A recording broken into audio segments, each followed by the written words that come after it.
નમસ્કાર ખેડૂત મિત્રો, સ્વાગત છે તમામ મિત્રોનું। તો આજની તારીખ 23 માર્ચ 2022 અને બુધવાર। આજના ગોંડલના તાજા બજાર ભાવ આવી ગયા છે।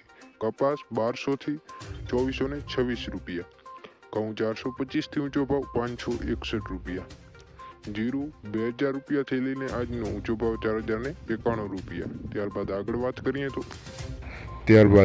વાત કરીએ તો એરંડા 1351 રૂપિયાથી લઈને 1441 રૂપિયા, તલ 1800 રૂપિયાથી લઈને 2221 રૂપિયા, ચણા 856 થી ઊંચો ભાવ 886, મગફળી ઝીણી 840 થી 1296 રૂપિયા, મગફળી જાડી 820 થી 1331 રૂપિયા, ડુંગળી 61 થી ઊંચો ભાવ 251 રૂપિયા, લસણ 91 થી 291, સોયાબીન 1251 થી 1421 રૂપિયા, ધાણા 1301 થી ઊંચો ભાવ 2121 રૂપિયા।